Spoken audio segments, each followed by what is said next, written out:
the house of the Lord. Sige po, tayo po'y magsitayo. At basahin po muna natin dito sa Psalms 46 verses 10 and 11. Sabi dito, "Be still and know that I am God. I will be exalted among the nations. I will be exalted in the earth. The Lord of hosts is with us. The God of Jacob is our refuge." Kaya ngayong umaga na po ito, let us be still and know that He is God, for He is in control. He is the Lord and the Lord of the lords and the King of kings, the Lord of every nation. Hallelujah, Lord. We'll continue to exalt your name.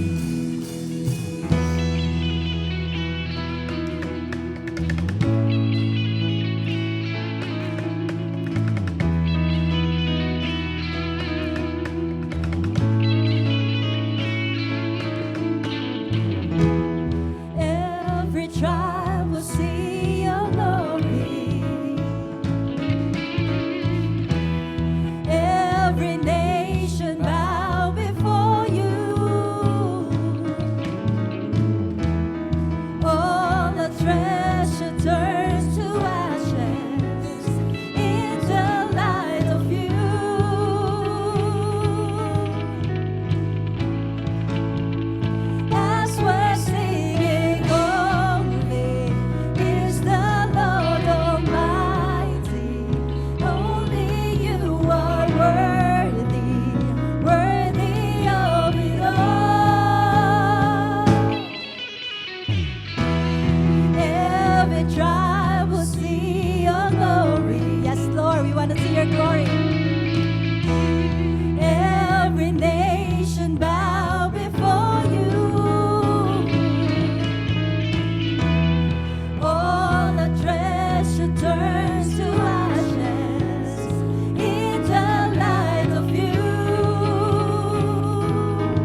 not for your goodness, if not for your grace, I don't know where I would be today. If not for your kindness, you never could say I'm still standing. Yes, Lord. If not for your mercy, if not for your love, I most likely would have given up. If not for your favor, you never could say I'm still standing. But by the grace of God, Yes, Lord, only by your grace.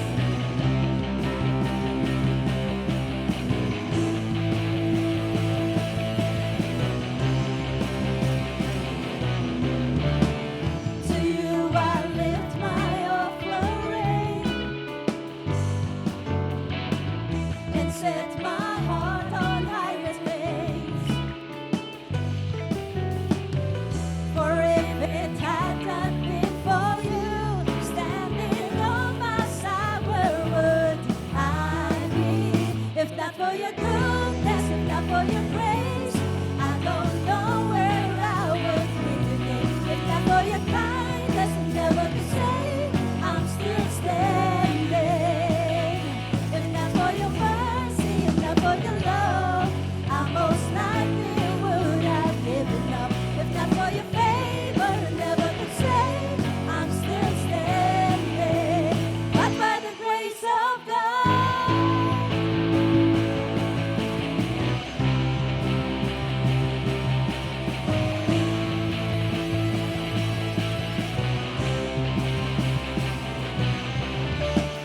you gave me courage to believe that all your goodness I will see. And if it had not been for you standing on my side, where would I be? If not for your goodness, if not for your grace, I don't know where I would be today. If not for your kindness, I never could say I'm still standing. If not for your mercy, if not for your love, I most likely would have given up. If not for your favor, I never could say I'm still standing. But by the grace of God, Yes, Lord, because of your grace, Lord.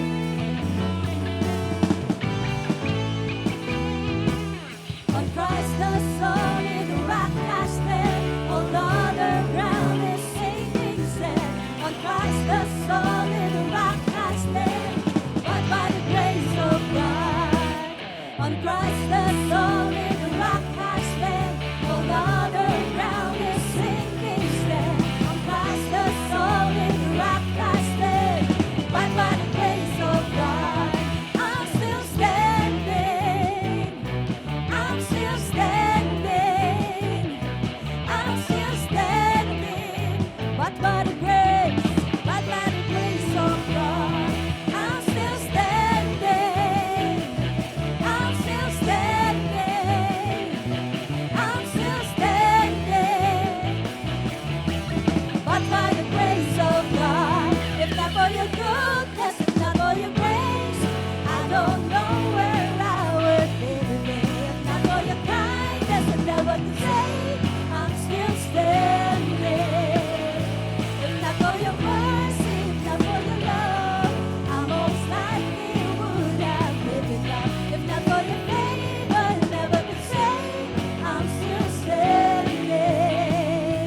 I'm still standing. Whoa, I'm still standing. But by the grace of God.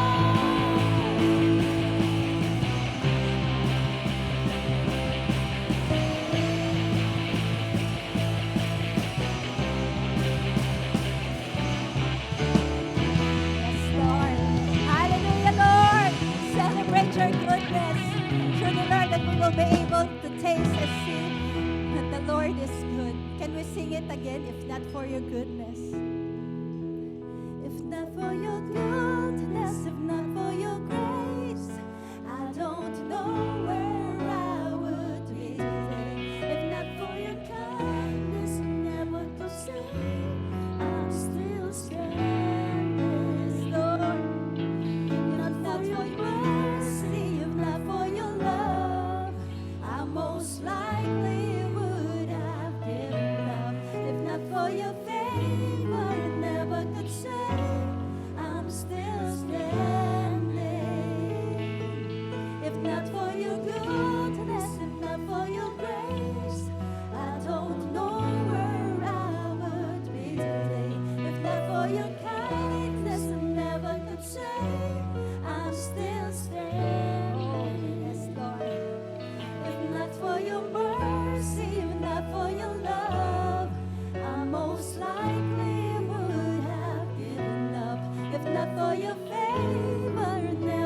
say I'm still standing.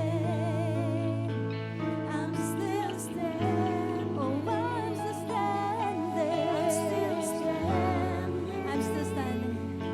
Oh, I'm still standing. I'm still standing. I'm still standing.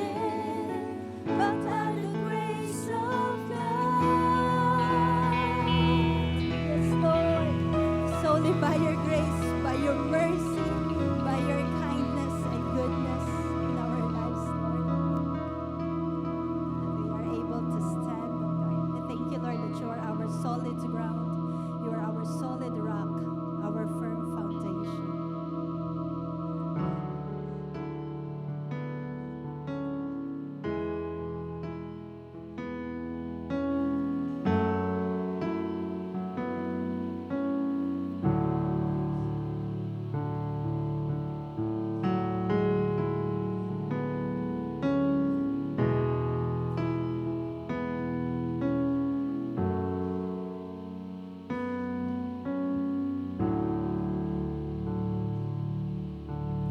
I have never walked on water, felt the waves beneath my feet, but at your word, Lord, I receive your faith to walk on the ocean's deep.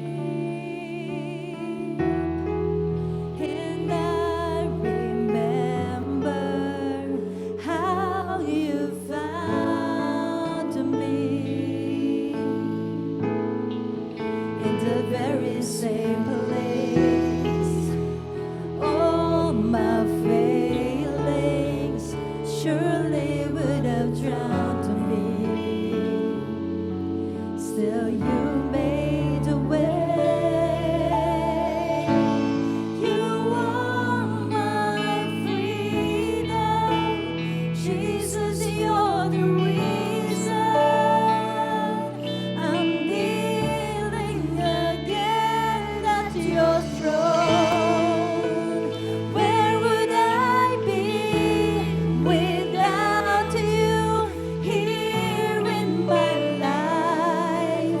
Here in my life.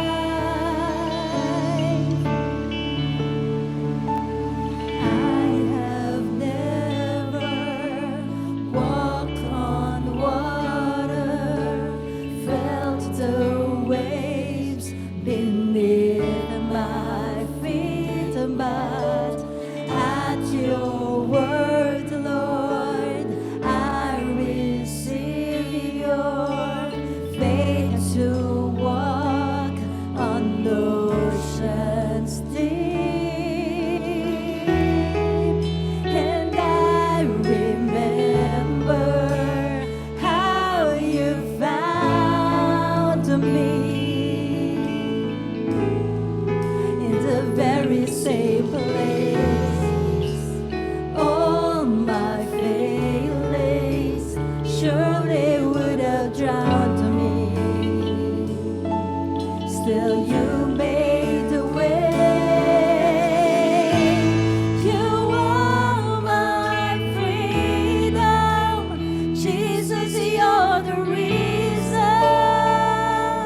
I'm kneeling again at your throne. Where would I be without you here in my life?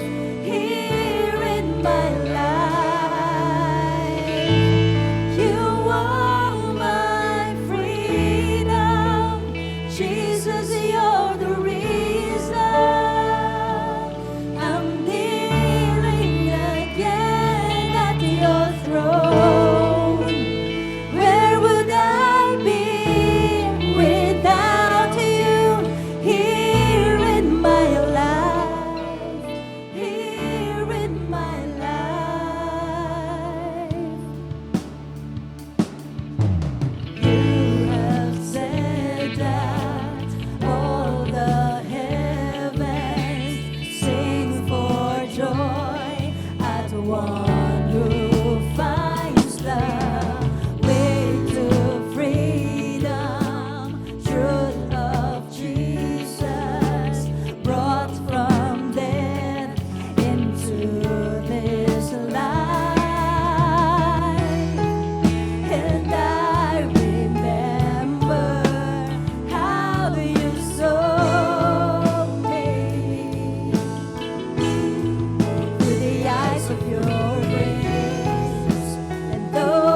this song rose in our hearts. You are my freedom, Jesus, you're the reason I'm living again at your throne. Where would I be without you here in my life, here in my life?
is your name. My soul sings, sovereign is the Lord. Eternally you are faithful, endless are your days. Jesus is your name. My soul sings, holy is the Lord. Yesterday, today, forevermore, and I will sing your praise. Jesus is your name. My soul sings, sovereign is the Lord. Eternally you are faithful, endless are your days. Jesus is your name. My soul sings, holy is the Lord. You are the same, yesterday, today, forevermore, and we will sing your praise. Jesus is your name.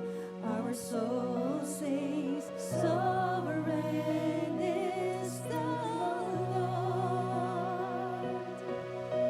Eternally you are faithful. Yes, you will always be. Endless are your days. Jesus is your name. Oh.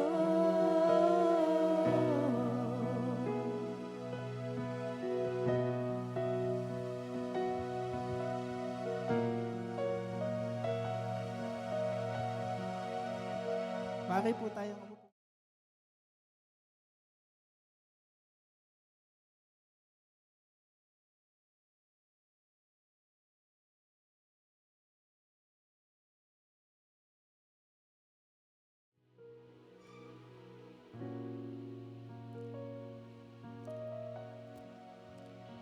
Thank you, Lord Jesus.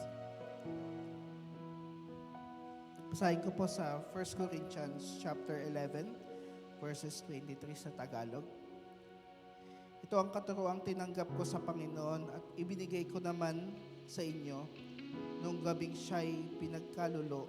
Ang Panginoong Hesus ay dumampot ng tinapay, nagpasalamat at pinagpira-pereso iyon. At sinabi ito sa kanila, ito ang aking katawan na ihandog ko para sa inyo. Gawin ninyo ito bilang pag-aalala sa akin. Matapos maghapunan, dumampot din siya ng kopa at sinabing, ang kopang ito ang bagong tipan ng Diyos na pinagtitibay ng aking dugo. Tuwing iinumin ninyo ito, gawin ninyo bilang pag-aalala sa akin, sapagkat tuwing kakain kayo ng tinapay na ito at iinom ng kopang ito, ipinapahayag ninyo ang kamatayan ng Panginoon hanggang sa kanyang muling pagparito. Tayo po yung muling magkakandak po ng ating communion for this month. And we remember, ang sabi ho sa kanyang salita, sa tuwing ating ginagawa po ito, idinideklara po natin yung kamatayan at ginawa ng Panginoong Hesus sa krus ng Kalbaryo. This will not save us, but it will remind us na tayo po ay mahal ng Panginoon sapagkat binigay na po kanyang buhay sa atin. Tinatawagan ko po ang ating mga ushers to please distribute the elements. And as we are distributing this, tayo po ay manalangin sa Diyos at humingi po ng kapatawaran sa ating mga pagkakasala. At gayon din po ay alalahanin po natin ang kabutihan po niya sa krus ng Kalbaryo.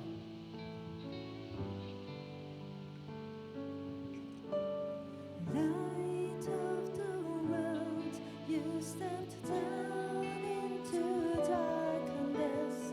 Opened my eyes, let me see. Beauty that made this heart adore you. Hope of a life spent with you.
Let's have a moment of silence na kausapin po natin ng Diyos sa kanyang kabutihan. Hallelujah.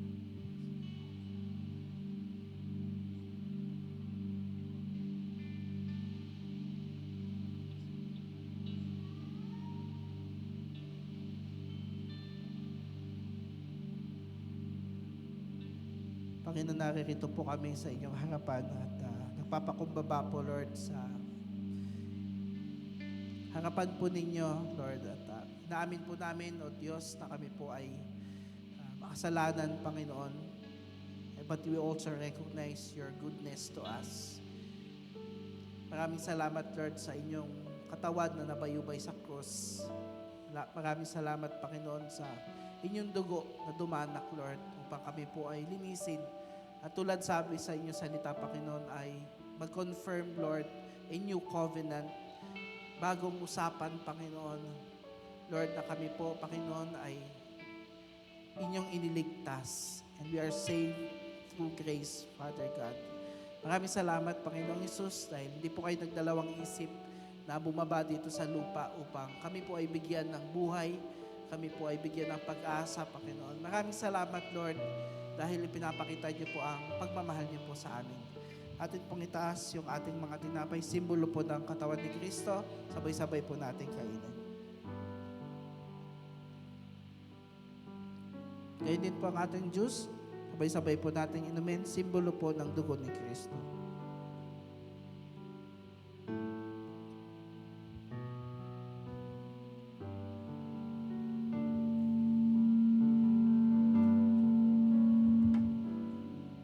Tayo po'y manalangin.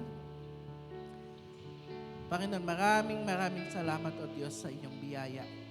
Maraming salamat, Lord, sa panibagong buhay na meron po kami, Panginoon. Thank you, Lord, for taking us out of the dark and bringing us to the light, your light.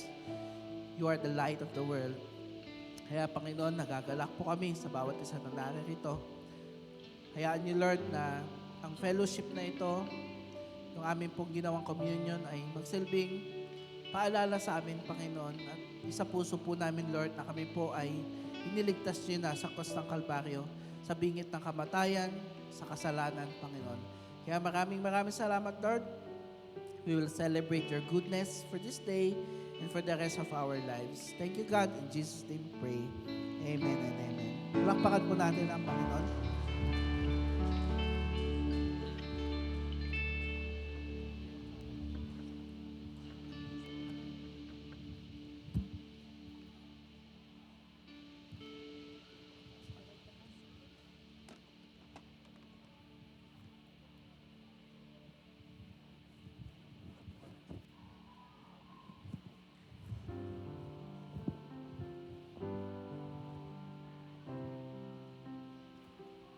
Praise. Good morning po sa ating lahat. Good morning. So, happy 2nd of March. So, grabe no, napakabilis ng 2025. Almost patapos na naman yung quarter. And before that po, no, we encourage everyone mo to join our ministries. So, we encourage everyone, no, hindi po kami mapapagod na mag-encourage sa inyo na let's us join sa ating mga ministry. We have Martha, we have Ushering, we have Worship, we have Ignite, we have Connect. So we encourage everyone po no, to join and let's see how God move in our lives. So makikita natin no, sa simpleng task, sa simpleng bagay, magmumove talaga ang Lord sa buhay natin. So amen po ba? Amen. So tayo po dadako sa ating tithes and offering. So it's been already 5 years since we experienced yung pandemic. So, 2020, hindi natin alam kung ano yung magiging future natin kasi nag-lockdown, di ba? So, pero tayo mga Pinoy, there's always creative way, no? Para hindi tayo maboard sa bahay, di ba? So, dyan, I think 2020 or mid ata ng April or June, nag-rise up po yung mga plantito and plantita. Okay, sino dito ang mga naging plantito-plantita? Okay, so nag-try kami, okay, pero namatay lang. So, may pumukaw sa akin na isang plant na ang sabi nila ay self-sufficient siya. Hindi mo daw siya didiligan, hindi mo daw siya papaarawan. Alam niyo po yung mga succulent na flowers po or na plant, yung maliliit lang po siya. Sabi nila hayaan nyo lang daw sila doon, mabubuhay sila. And I was remembered na kahit halaman is hindi nila kayang maging self-sufficient. They need air, they need water, they need the nutrients na makikita po nila na makukuha po nila sa lupa. And I was reminded, even sa tao, even nga sa solar di ba? Solar won't function, won't work kung walang araw, di ba? Yung irrigation, it won't work kung walang water. So ganun din po sa buhay po natin, we are not self-sufficient, di ba? We need the Lord sa buhay natin. We need the Lord. And during nung panahon ng mga disciples, dun po sa Mark 6 na inutusan ng Lord yung mga disciples na mag-share ng gospel.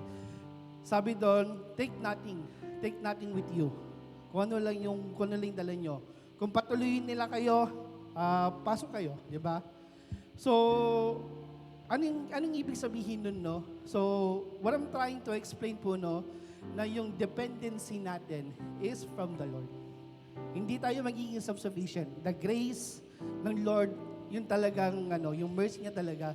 Sabi nga po ni Apostle Paul, sa 2 Corinthians 3:5, not that we are sufficient to think of anything as being ourselves, but our sufficiency is from the Lord or from God. So, the Lord is sufficient for us. So, yes, darating talaga na magkakaroon tayo ng mga trials. And sabi nga ni Pastor Apple kahapon nung last Sunday, it will be a pillar of strength. So, maging strength natin yung mga trials sa buhay natin. So, Matthew 11:28-30, so, call upon me.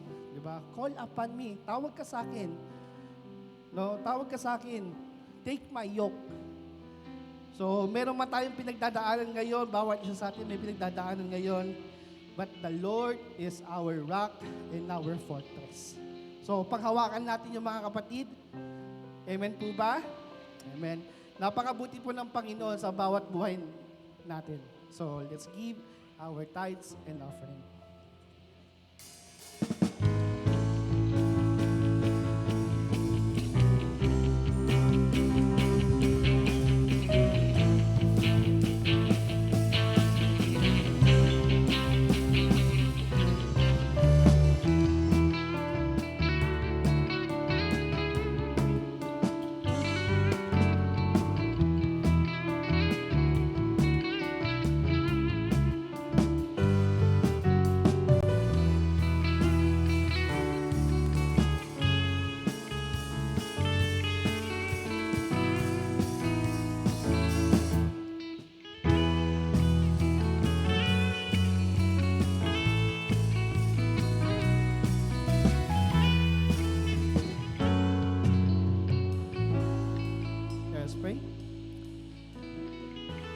Lord, there will be times na kami po'y dadako sa pagsubok. Kami po'y dadako, Panginoon, Lord God, sa trials and suffering, O Lord God. But we know, O Lord God, na mapagtatagumpayan po namin ito, Panginoon, dahil alam po namin, Ikaw po ang aming Panginoon. Your mercy abounds, O Lord God. Your strength abound in us, O Lord God, na kahit kami po'y hinang-hina, O Lord God, your strength will lift us up, O Lord God. Lord, we thank you, Lord God, for these sufferings, for these trials, O Lord God, because it will give us, O Lord God, the strength to depend on you, O Lord God. Lord, thank you, Lord God, for loving us. thank you, Lord God, for giving us the grace, O Lord God, and even, O Lord God, the wisdom na nagagamit po namin not only in our sa school, not only, Panginoon Lord God, sa household, but also, Lord God, outside of our house, O God. Lord, let this tithes and offering, O Lord God, be used, O Lord God, for the advancement of your kingdom, O Lord God, na yung banner po, O Lord God, ng CCOF Marikina and the other churches, O Lord God, that it will be a refuge, O Lord God, that you will be our rock, you will be our fortress, O Lord God, and you will deliver us, O Lord God. Gaya nga po, Panginoon, ng pag-deliver nyo sa mga Israelites, O Lord God, from the hands of Egyptians, O Lord God, we know, O Lord God, that you will deliver us, O Lord God. And we know, O Lord God, that we will be victorious, O Lord God, because you already won the battle. Lord, we thank you, Lord God. We honor you with our lives. We honor you, O Lord God, with our surrendered life. We love you, Lord. In Jesus' mighty name, amen and amen.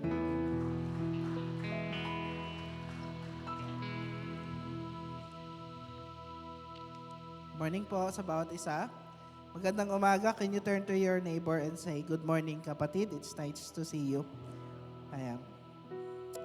We'd like to welcome Mr. Ariel Ovano. Tama ba to? Mr. Ariel, could you please stand up? Welcome po sa ating church. Is this your first time attending a Christian church? Hindi ka naman nagulat sa ano.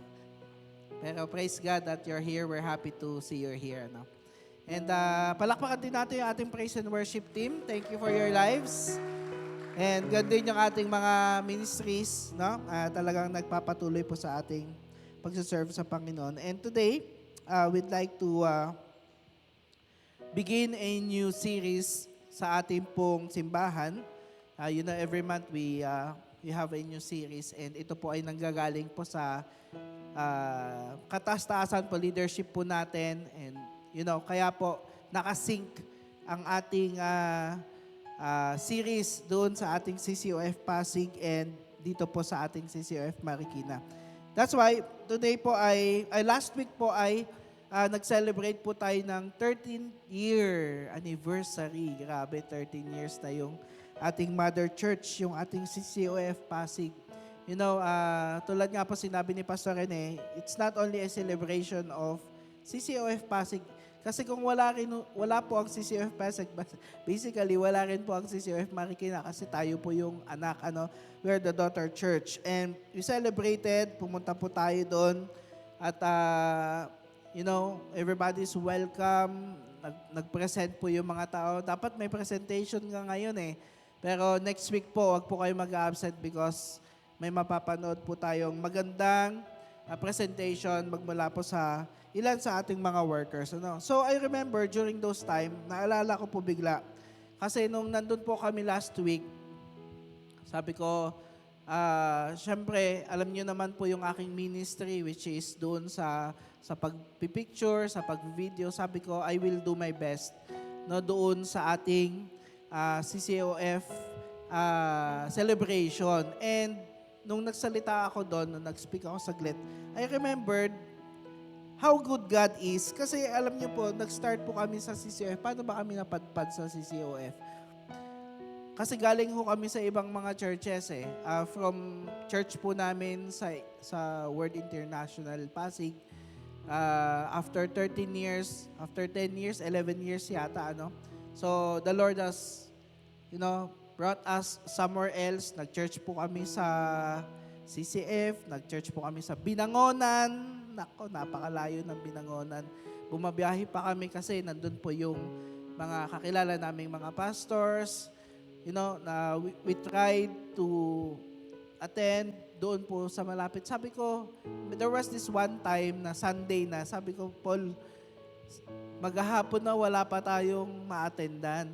So sabi kong ganon, and then I suddenly remembered na meron pong church doon sa malapit sa amin. And walking distance lang siya. Sabi ko, try natin doon. So nung nag-try po kami doon, praise God, kasi naramdaman po namin yung welcome ni Pastora Irene. Hindi pa po siya pastora that time. So winelcome kami, ganyan, until such time na nagpatuloy po kami doon. And the first ministry that we involved in that church is yung pagpipicture. And ilang years na po ang nakaraan, 8, 9 years, more than 9 years na po ang yun pa rin ang ministry ko sa kanila. But we started just like you. Parang kayo po. We started na umaattend, nakaupo, pero at the end of the day, little that we did not know that the Lord is already preparing us. Nihanda na pala kami ng Panginoon for a higher calling sa Kanya. Alam niyo po kung ano po yung naging key, ano po yung naging susi kung ba't po kami nagpatuloy doon sa panawagan ng Panginoon. It's because we learned how to move on. Natuto po kami na mag-move on. We decided na, okay, the past is already past.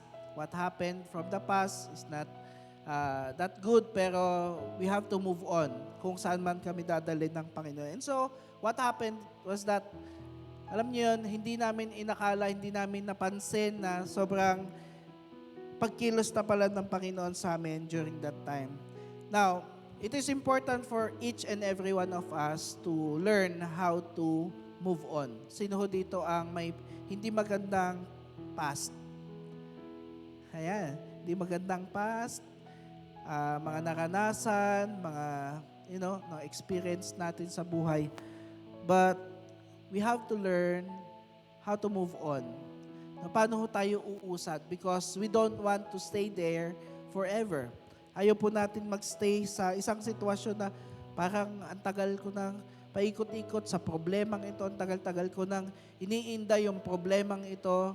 I think I have to decide. I have to move on. Move on from what? From our past and of course from our present situation. No? Matuto po tayo as the Lord for His wisdom and guidance sa atin. Now, kung alam niyo po kung ano yan po ay isang orasan. Parang yung orasan natin sa likod, most probably meron tayo nito sa ating mga tahanan. Meron kami yan sa kwarto, meron kami sa salas, meron kami sa CR. Kasi para makita ni Zion or makita namin, uy, okay, meron po kami yan. And ang isa pong orasan ay ginawa po yan para umandar. Tama ho ba? Kapag ang isang orasan po ay tumigil, ang ibig sabihin lamang po niyan ay maaaring wala ng battery or maaaring sira yung orasan. And it was not meant to stop. Kailangan niya mag-move on. Kahit ano yung nangyayari sa paligid niya, umulan or bumagyo, andyan yung mainit man, pero ang disenyo po niya ay magpatuloy at magpatuloy. And ganun din po sa atin, mga kapatid. Our journey in life, we have to move on as long as we are living.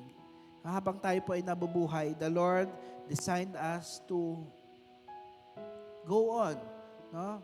Magpatuloy tayo sa ating lakarin sa buhay. Alam niyo po, isa po sa mga pamantayan ng ating mga medical is kapag pag gumanon na, narinig na natin yon or yung, di ba, hindi ko alam yung tawag doon eh. Pero pag narinig na ibig sabihin, tapos na yung buhay niya dito sa mundong ito. But as long as merong pumipitik dyan, up, down, ibig sabihin, kahit na up, down pa yan, ibig sabihin pa nun, buhay pa tayo. Amen po ba doon? May mga times sa buhay natin na nasa taas tayo, may times na nasa baba. Minsan ganyan, minsan na. But that is life. And we have to keep moving. That's why ito po yung ating series for this month. Yung entitle po natin is Moving On. Okay, moving on. Paano ba tayo makaka-move on? Ano ba yung mga kailangan nating iwanan na from our past? No? And you know what? It's so easy to tell.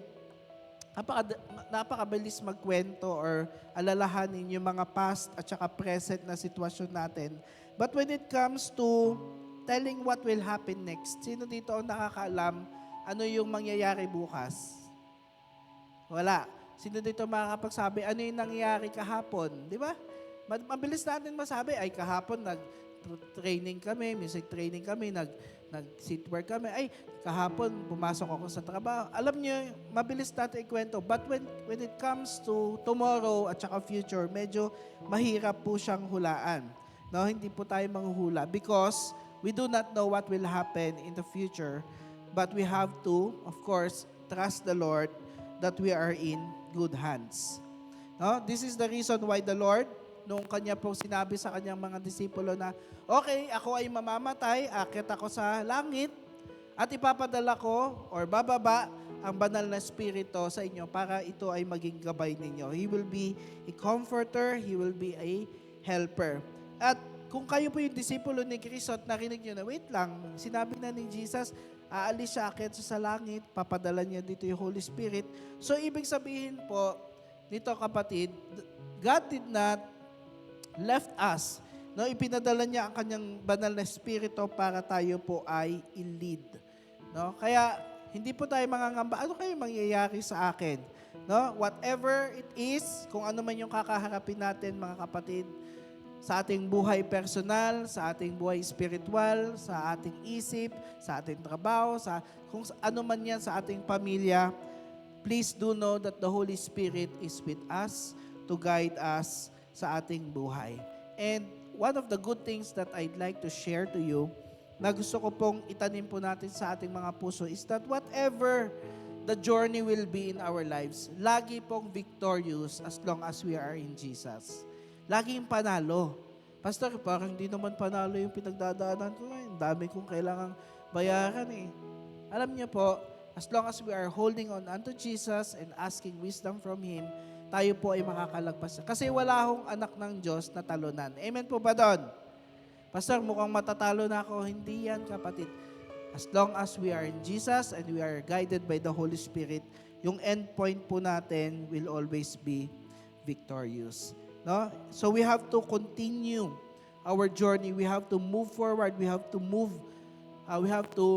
on sa ating mga buhay. Tulad po nung narinig po natin sa mga previous weeks, sa shinare po ni Pastor Apple, sabi niya yung mga problema, yung mga pagsubok ay temporary lamang. Ibig sabihin, lilipas din at lilipas. So we have to trust the Lord. No? We have to keep moving forward in God's purposes in our lives. No? And before we begin, before we continue, let us offer this message to the Lord. Tayo po ay manalangin. Panginoong Jesus, maraming salamat po, Lord, sa hope na binibigay niyo sa amin. We thank you, Lord, that we are able to move on, Panginoon. And kung meron man sa amin, Panginoon, dito nahihirapan sa isang sitwasyon ng kanyang buhay, we pray, Lord, that you would give that person a sense of unspeakable joy and trust that whatever happens, ano man yung pinagdadaanan niya, ay malalagpasan niya. Tulad ng sabi niyo sa inyong salita, na hindi niyo po kami iaalaw ang mga circumstances sa buhay namin na hindi po namin kaya. Lord, kaya po namin ito kinakaharap sa mga oras na to because you know that we can overcome it. Kaya Panginoon ko, maraming salamat sa inner strength na nanggagaling sa inyo. Salamat, Lord, sa grasya po ninyo. Thank you, Lord, that you are using, Lord God, the people around us, especially, Panginoon, yung inyong pangungusap sa amin sa pamamagitan ng inyong salita. We are being encouraged, Lord. Thank you for the songs of worship that we are hearing, Panginoon, na nagbibigay ng kalakasan sa amin. Thank you, Jesus. And I pray, Lord, that as we talk about this topic, Panginoon, ay matuto po kami na ilay down sa inyo lahat po ng mga mabibigat na dalahin po namin. And we learn how to move on sa next phase ng aming buhay. Thank you, God. We love you, Lord Jesus. At sa akin, Panginoon, na magsasalita, pakabanalin niyo po, Panginoon. Ako, Panginoon, pakalinisin niyo po ako. Lord, maging vessel of honor lamang ang aking mga labi, Lord God, sa pag-share ng salita po ninyo. Salamat po muli sa pangalan ni Jesus. Lahat po ay magsabi ng Amen and Amen. Okay? So, moving on. Tayo po ay magpatuloy na. Have you ever thought, naisip nyo na po ba kung ano po yung mangyayari sa atin? Bilang Kristiyano, bilang normal na tao, we have a future to behold. And kung isipin ho natin, napakaiksi ho ng buhay po natin dito sa mundong ito. But the grace of God, ang grasya po ng Panginoon ay nag-uumapaw for us to be used by Him, lalong-lalo na po tayong mga anak po niya. So, naisip nyo na po ba ano kaya yung mangyayari sa next phase ng ating buhay? Ako po madalas ko pong ini-engage sa conversation si Apple. Sabi ko, ano kaya mangyayari sa future natin? Ano kaya mangyayari sa future ng mga bata? Pag inisip-isip ko yon at pinag-uusapan na, alam nyo, paulit-ulit lang yung sagot namin kahit mag-usap kami ng ilang oras, parehas yung sagot, hindi namin alam. So we have to, paalalahanin sa sarili natin, well, we have to trust the Lord, whatever happens, no? Kung ano man yung mangyari sa mga anak natin, di ba sa mga anak natin, pag pumapasok sa school, hindi na natin nababantayan. Kasi nga, nasa ibang lugar sila, but we have to trust the Lord na, Lord, whatever happens, kayo po ang gumabay sa aming mga anak, no, sa aming mga business, yung mga pangkabuhayan po namin. No, hindi natin alam, tulad nung sinabi ni Pastor Rene last Thursday, nag-share po siya dito last Thursday sa midweek natin sa baba. Sabi niya, meron siyang kakilala na, alam niyo, mataas na yung kanyang posisyon sa trabaho, but December, panahon ng dapat nagjo-joy, inalis po siya sa trabaho. So, ang tagal-tagal na po niya. And meron po kaming na-encounter ni Pastor Apple last few weeks ago. Nagtrabaho po siya sa Philippine Heart Center for 50 years. Sino dito tumagal na ng 50 years sa trabaho? Meron na ba? 50 years? Grabe. 50 years na po siya nagtatrabaho doon. And, sabi niya, hindi ko na-imagine na I'll spend my life dito sa trabaho na ito. But at the end of the day, matatapos at matatapos din po yung pagtatrabaho niya na yun. Life is so short and we have to be wise. Panginoon, bigyan niyo po ako ng wisdom. Ano po yung aking gagawin para magkaroon po ng more meaningful and spiritual blessing yung aking buhay. So, ganun po yung ini-engage ko kay Apple. And sabi po sa Kawikaan chapter 16 verse 9, sabi niya, ang tao ang nagbabalak or nagpaplano, ngunit si Yahweh ang nagpapatupad. It's very good na tayo po ay nagpaplano kasi ayaw din po ng Panginoon yung bara-bara lang, walang plano. Nagpaplano tayo, but sinabi po sa ating salita, si Lord pa rin yung magpapatupad ng ating mga plano. Amen po ba? At pag ipinaubaya natin sa Diyos yung ating mga plano, tiyak hindi po ito magfe-fail or maliligaw. Of course, I know in my heart, sabi ko kay Apple na the Lord is with us. Pero alam niyo minsan nagtatalo yung isip at saka yung spirito ng Diyos. Para pag ginamit ko yung own natural mind ko at i-assess ko yung pangyayari, i-assess ko yung sitwasyon, hindi ko kayang i-comprehend kung ano ba yung mangyayari na future. But with this verse na nagsasabi na magplano tayo pero ang Diyos pa rin yung magpapatupad, nandun yung inner peace natin na, Lord, whatever happens, alam ko po na magiging maayos po ang aming future. No? Pwede tayo magplano in reality, but we have to depend upon God for our plans. Nabalitaan niyo po yung sunog doon nung last 3 weeks ago. Di ba may sunog doon? Malapit kila Ate Yeng. Di ba? So, hindi natin, actually meron din po sunog dito malapit sa atin sa church po natin. I think mga 4 blocks away or 3 houses away. Di ba? Kausap ko po sila Nanay Dory, talagang umalis na po sila, iniwan na po nila yung kanilang mga gamit. Kasi, hindi po natin alam kung ano po yung maaring mangyari. Our dependence, our security is found only in Jesus. Kaya we have to pray dun sa mga plano na ginagawa natin so that we can make good decisions and according to God's will. No? That is why yung pagtitiwala sa Diyos at pagtitiwala sa Kanyang salita ay napakahalaga kasi hindi po natin kayang arukin.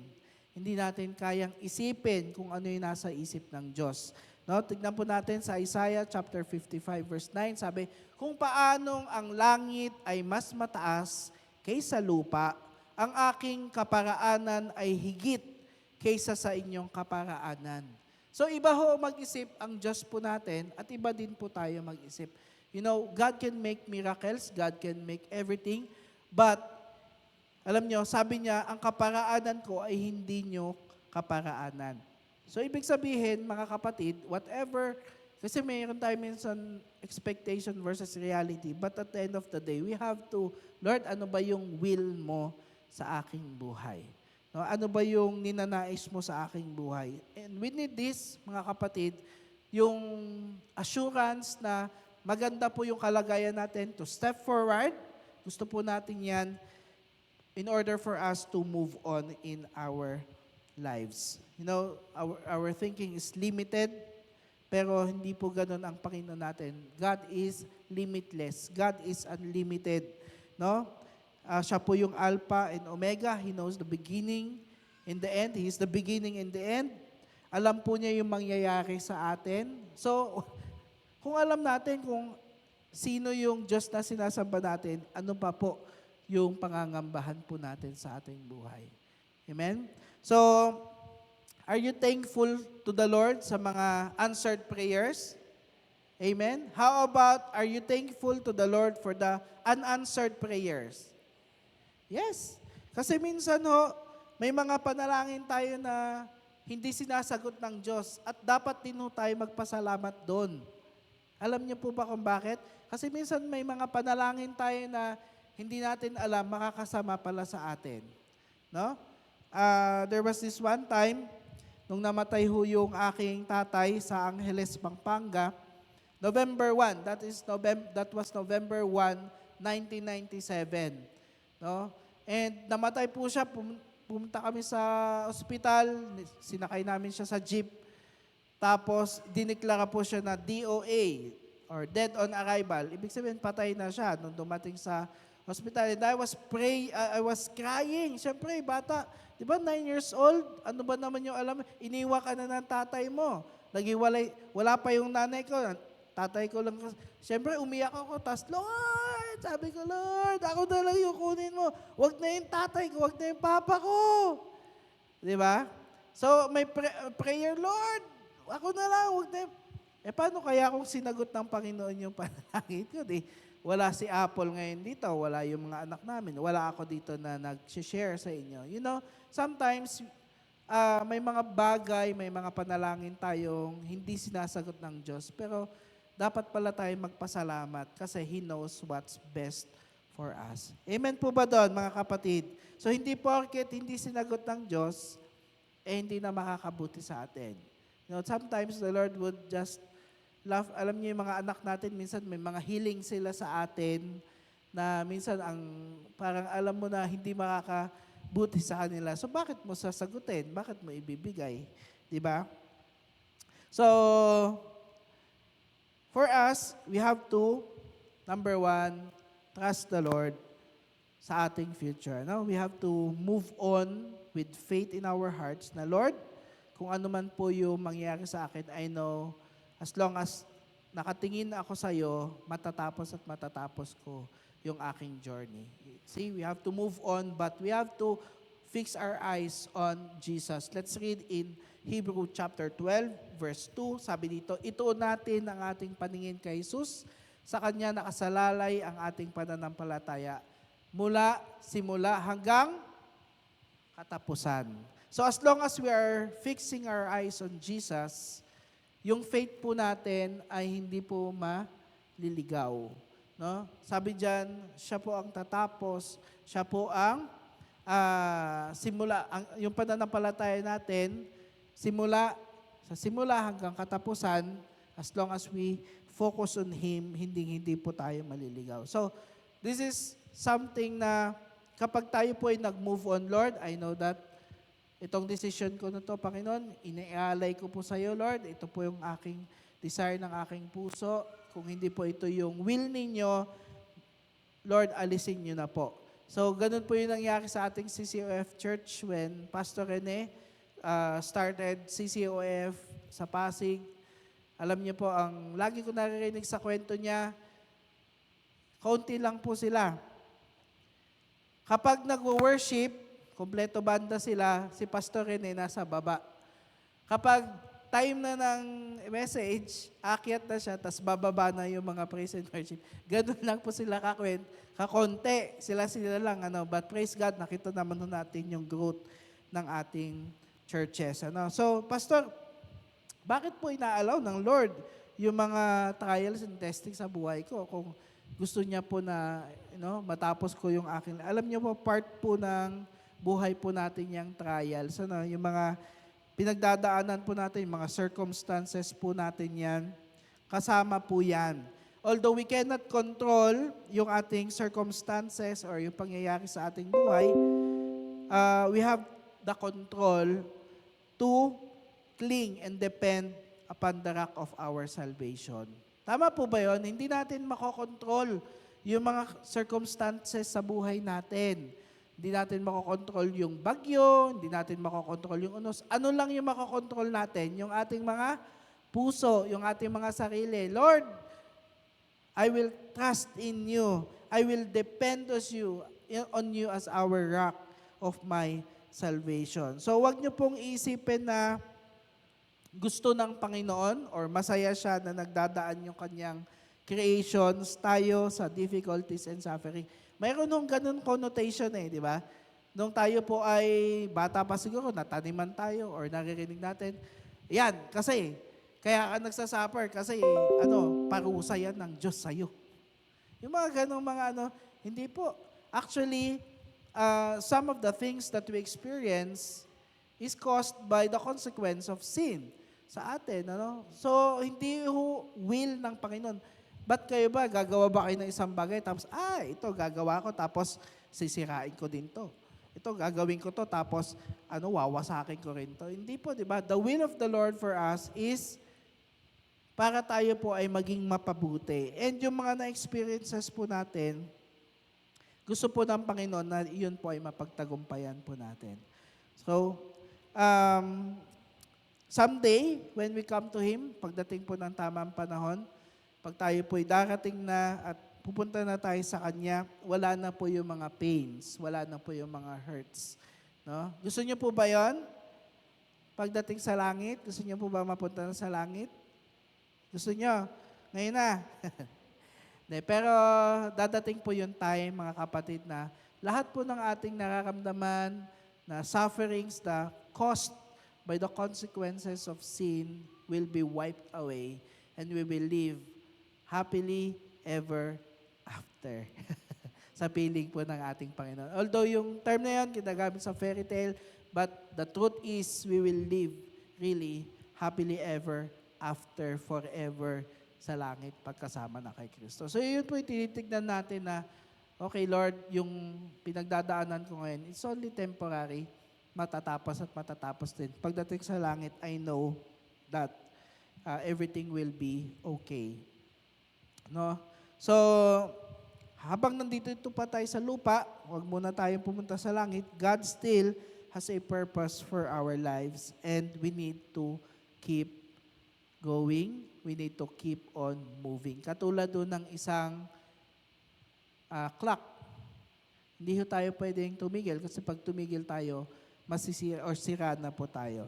Matanong ko lang po, sino po dito ang gumagamit po ng dryer? Pag naglalaba, dryer. May dryer ba kayo? Di ba? May dryer tayo. Okay? So, alam niyo po, pag naglalaba po tayo sa washing machine, may na-experience na ho ba kayo na kapag sinalang nyo na yung spinner, tapos mamaya, kutog, kutog, kutog, kutog, kutog, kutog, kutog, kutog. Na-experience yun na ba yun? Ano po yung usually ginagawa natin? Pinipigil natin, binubuksan natin, kahit na, gaganon siya, tapos aayusin po natin yung mga laman po nung dryer na yon. And then pag inispin natin, alam natin na nasa tamang pag-iisip na yung washing machine. Kapag dire-diretso na yung ikot. Ganon din po sa atin.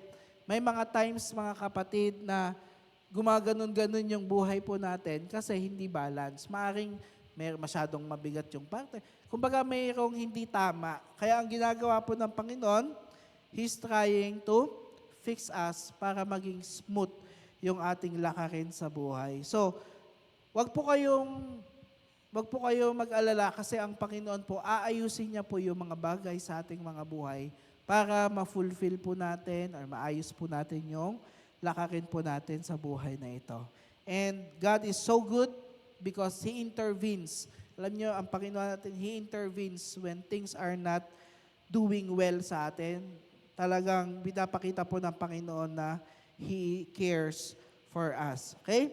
So, God wants everything to be normalized po sa atin. He wants to repair the damage. He wants us to move forward. He wants us to, move on at tanggalin yung mga bagay na nagpapakabog sa atin. Ano-ano yung mga bagay na nagpapakabog sa atin? Maaring yan po ay experiences natin from the past. No? Hindi tayo maka-focus, hindi tayo maka-function ng maayos kasi dala-dala natin yung bigat nung naranasan natin dati. Maaring yan po ay mga bagay na nagpapahirap sa ating buhay spiritual. No? Maaring kasalanan din po. No? Kaya hindi ka maka-move on or maging smooth yung lakarin natin sa Panginoon. Kasi nga, may dala-dala pa tayong pampabigat yung kasalanan. Ano pa ho, mga relationships na hindi kaya-aya sa Panginoon. No? Ang dami pa po na pwede nating, Lord, ito po yung aking buhay, washing machine, ayusin niyo po ako para maging smooth yung aking pagsunod sa iyo. No? So this is the reason why Jesus came here sa ating mundo para tayo po ay i-redeem at prepare sa ating journey. Kung nababasa niyo po yung CCOF vision na yan, yung kulay blue sa likod, parang hindi ho kasi natin masyadong napapansin, Pero yung vision na po na binigay sa atin ng Panginoon, this serves as our guide dito sa ating church. So if you are attending CCOF or you are part of, ito po yung vision po natin na ibinigay po ng Panginoon sa atin. And basahin po natin saglit para ma-appreciate po natin yung goodness ng Panginoon. Sabi dito, for the grace of God that brings salvation has appeared to all men, teaching us that denying ungodliness and worldly lust, we should live soberly, righteously, and godly in the present age. Yan ho yung ating gagawin daw ngayon. Kasi in the past, the grace of God came to us, bringing salvation. Iniligtas tayo ng ating Panginoon, sa bingit ng kamatayan and sa sin. And ano po yung gagawin natin sa present? Sabi dito, we have to deny ungodliness and worldly lust. Yung hindi pagiging makadiyos at yung pag-ibig sa mundo. We should be soberly, righteously, and godly in the present age. So napakaganda po ng ating vision. So in order for us to move on, we have to understand that God has already gave us the salvation. So wala na po tayong kakaba-kaba na sa impyerno kaya ako mapupunta because God has already showed and redeemed us from that. And verse 12, ito po yung currently po natin dapat gawin. And makikita ho natin sa verse 13, looking for the blessed and glorious appearing of our great God and Savior Jesus Christ. Ito po yung future. Ito po yung future na titignan po natin at inaantay po natin. Sa palagay niyo po, ano ba yung inaantay ng mga Kristiyano? Hindi po ba yung pagbabalik ng ating Panginoong Hesukristo? So this will dictate, ito po yung mag-guide po sa atin, sa future po natin. Ito yung mindset natin na, Lord, I will look forward and I will move on. Hanggat hindi po kayo dumadating at hindi po kayo bumabalik, I will move on sa buhay na ito. Huwag po tayong mag-give up basta-basta. Gaano po ba ka-importante ang pagkakaroon ng mindset in pressing forward? Basahin natin yung verse 14 para kompleto.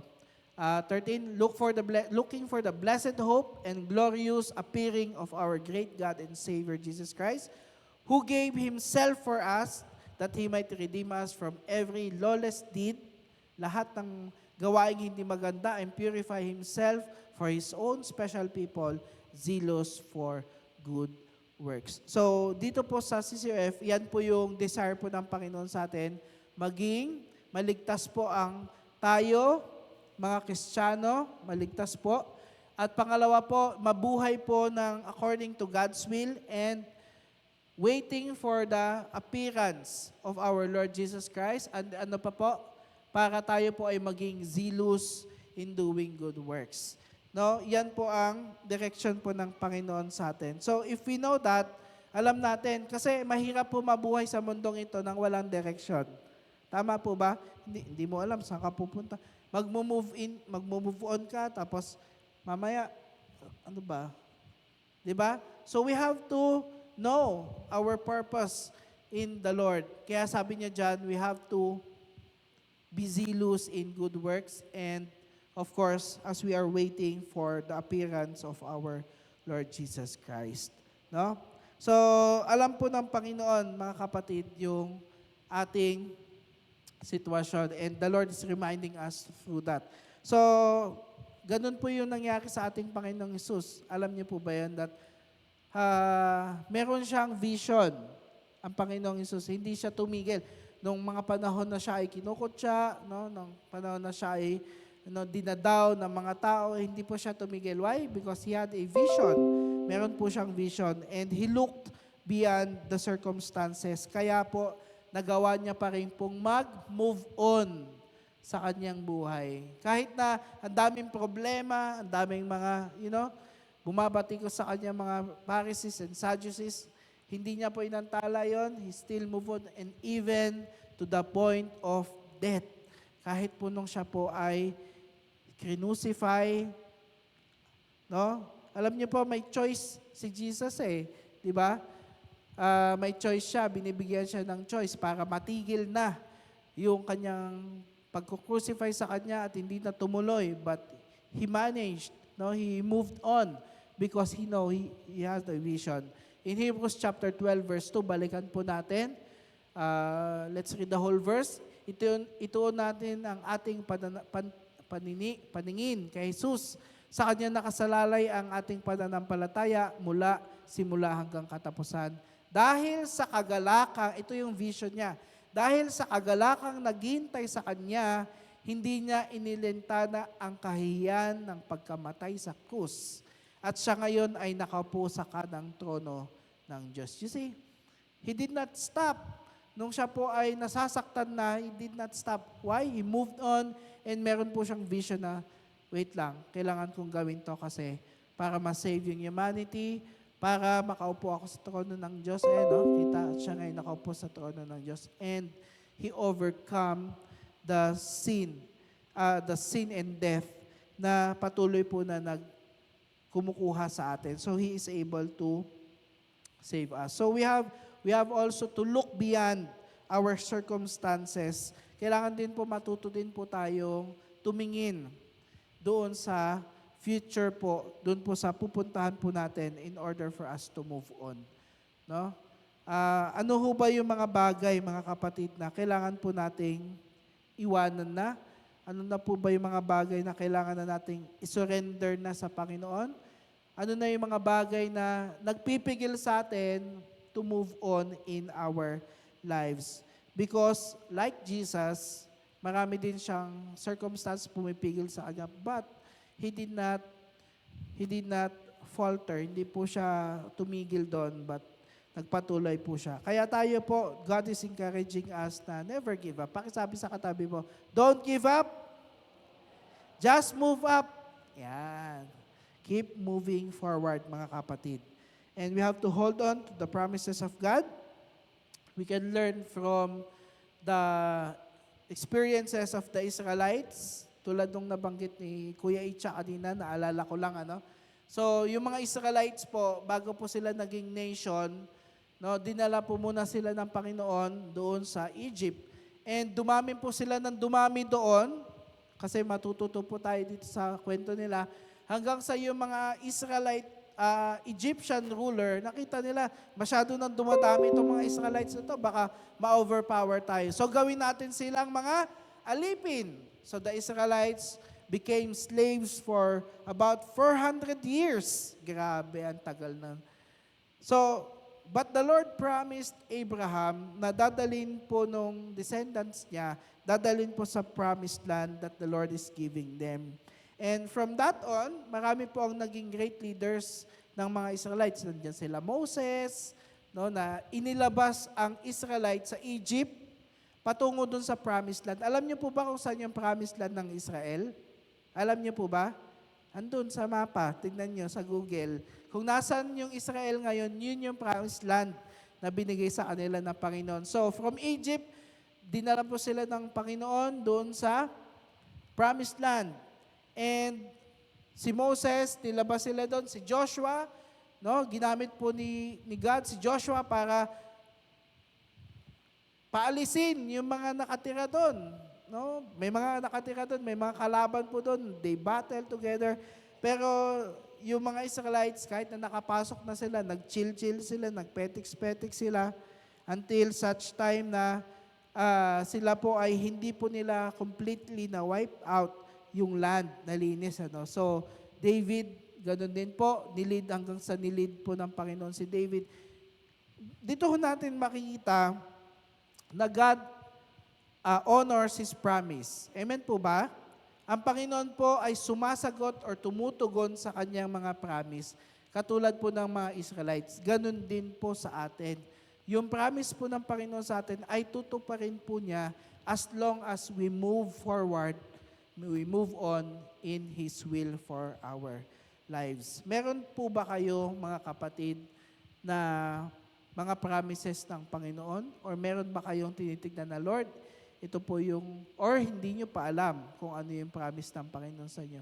Well, we have to start praying about it. And makikita po natin yan sa pamamagitan po ng kanyang salita. Wala nang iba kung hindi yung kanyang salita o yung Word of God. Kung wala tayong panghawakan na promises ng Panginoon, meron pong Bible na magko-confirm sa atin ang promise po ng Panginoon.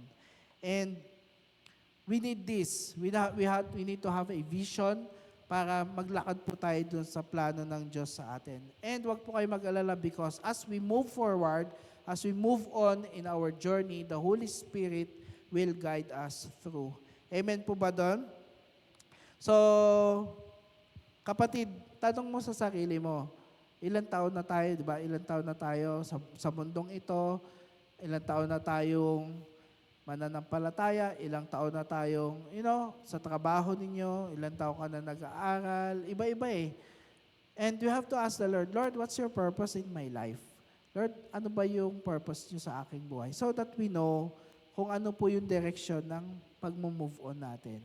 And isa pa dito, kapatid, is that kung meron tayo sa ating mga buhay na nagpapabigat sa atin para tayo magpatuloy sa Diyos, we have to ask the Lord, Lord, please identify ano po yung mga bagay na to.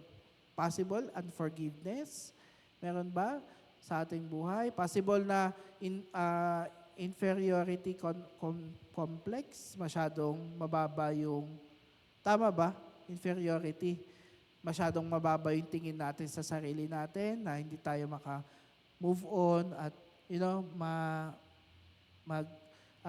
fulfill doon sa plano ng Diyos sa ating buhay. May it be that possible ba na ang nag-hold sa atin is financial lackness? Diba? Kailangan mag-pray tayo sa Panginoon. Lord, bigyan niyo naman ako ng wisdom kung paano mako-conquer yung aking financial life. Kami po ni Pastor Apple, nagdaan din po kami sa sobrang hirap na sitwasyon ng buhay po namin financially. But praise God, yung goodness po niya, maayos po yung wisdom na binigay po sa amin ng Panginoon. Ano pa ho yung maaari? Possible na broken relationships, yung nag-hold sa atin para hindi po tayo makamove on. Ano yung kailangan mong pag-move onan, kapatid? We heard the testimony of Tita Grace, sabi niya, kahit na, hindi ko makakalimutan yun, sabi niya, kahit na, sabi ko, hindi ko nakalimutan na. Sabi niya, kahit na i-judge ako ng mga tao, sabi niya, hindi yun magpipigil sa akin para lumapit sa Diyos. Imagine niyo yung mga ganun, mga kataga. Kayo po, kapatid, ano po yung kwento ng buhay niyo na alam ninyo na when you move forward, the Lord is there to help you. And iwanan na po natin yung mga bagay na nagpapabigat sa atin. No? And as I end this message, I would like to challenge you, my friend, na don't stop wherever you are. Huwag kayong titigil sa journey na to. Hindi porket nakaranas tayo ng hindi magandang experience or sitwasyon sa buhay natin, titigil na tayo. Hindi po. No, the more that we have to ask the Lord for His grace and mercy, Lord, please give me the wisdom. Lord, please allow me to give it up to you. Ibigay po natin sa Panginoong Hesus yung mga bagay na alam natin na mag-hold para hindi tayo makapag-move forward or move on sa Kanya.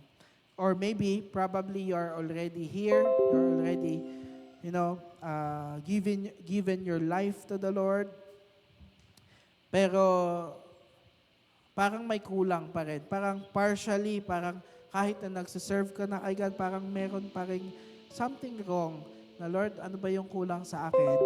No, we have to ask the Lord kasi hindi ko po ma-pinpoint yan. No, we have our own lives, you have your own life paglabas dito sa church na to. Pero the Lord is there. Nandun yung banal na spirito para tayo po ay gabayan. So we have to ask the Lord, Lord, ayoko po tumigil.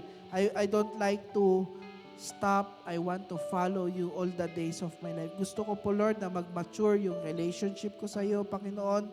Lord, I want to be like you. I want to have a image in the likeness of Christ. And my goal, our goal as a follower is to be that like the Lord Jesus Christ. So ano po, mga kapatid, yung mga bagay na nag-hold para tayo ay mag-move on. Can you please identify it to yourself? The Holy Spirit will remind us of the things na kailangan po nating i-let go. Kasi mahirap talaga mag-move on pag nakakapit tayo. Di ba? Ang hirap hong lumakad, pero nakakapit pa rin tayo sa isang bagay. So, sometimes the key to moving on is to let go of the things. Bitawan mo para makausad ka eh. Gusto mo umuusad, ayaw mo namang bitawan. So, hindi tayo makamove on, ano kapatid? And we have to ask the Lord for the guidance that comes from Him. Sa ating buhay bilang mananampalataya, kahit na po meron tayong sitwasyon sa buhay po natin, like Jesus, na nagdaan din sa maraming sitwasyon, but He moved on. We must be able to see beyond our circumstances. May pinagdadaanan ka ngayon, pero hindi yan yung plano ng Diyos sa buhay mo. Tignan mo. We have to wait and see.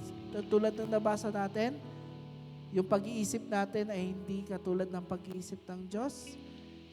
Yung ways natin ay hindi katulad ng ways ng ating Panginoon.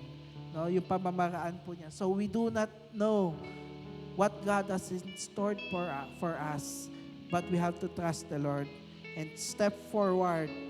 Lakad po tayo, move forward po tayo, move on po tayo dun sa upward call ng ating Panginoon sa atin. Amen po ba? Why don't we stand up and worship the Lord this morning?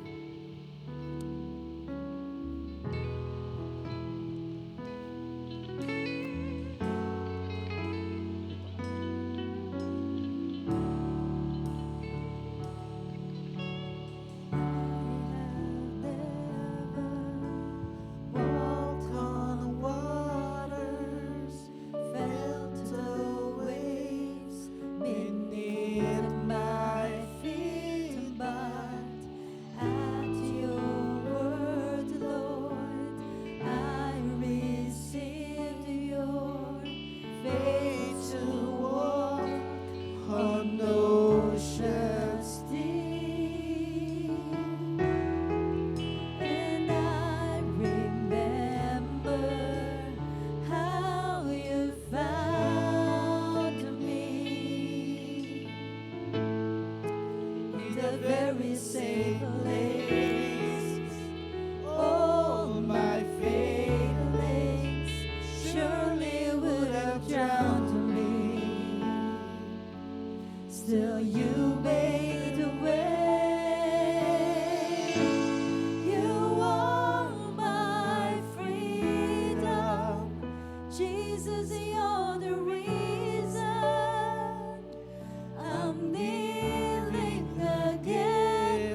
last time.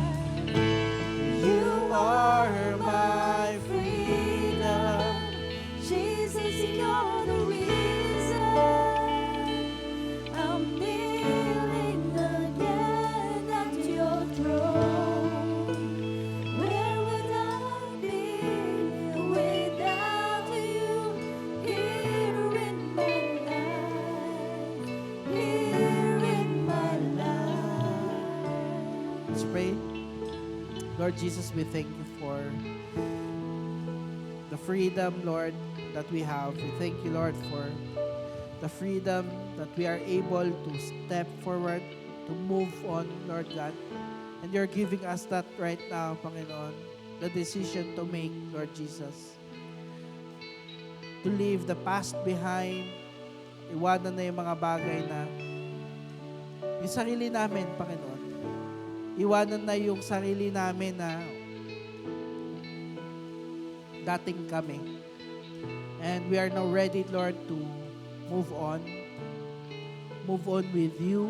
Move on with the life that you have prepared for us. Move on, Lord, to a new life, a new vision that you have in store for us, Panginoon. We thank you, dear Holy Spirit, that you are there to guide us. We thank you, Lord, that hindi niyo po kayong iniwan sa kalagitnaan. Katulad po ni Pedro, na siya po ay nag-move forward. Sa labas ng bangka, sinabi na, Panginoon, kung ikaw yan, tawagin mo ako. Truly, he walked on water. Pero dumating po yung unos ng buhay. Si Pedro po ay nagsimula pong lumubog.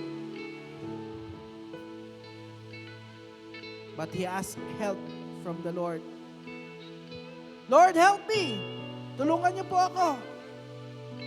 Panginoong Hesus po, hindi ko siya nagdalawang isip. Hinawakan po niya ang kamay ni Pedro at siya po ay inangat habang siya po ay lumulubog. Maaring ganun po yung sitwasyon po natin ngayon. We stepped out of the boat. And Lord, if that's you, call me. Sige Lord, susunod ako sa'yo. But because of hardship, because of trials, because of distractions, we begin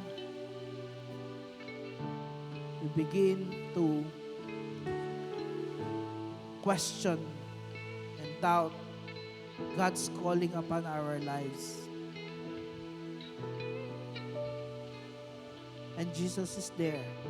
Jesus is here with us and is willing to help us when we call upon His name. Hindi po magdadalawang isip ang Diyos kung tayo po ay tatawag sa Kanya.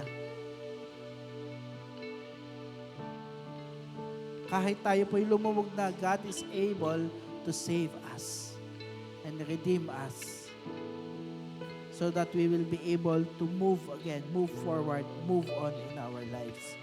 Alam niyo po si Pedro, he did not stop there. And one of the things that Peter did was to deny the Lord Jesus Christ. On the night that he is being crucified and tested, he denied the Lord Jesus Christ. That's one of the hardest thing na nangyari kay Pedro. Iniwan niya ang Diyos, iniwan niya ang Panginoong Jesucristo.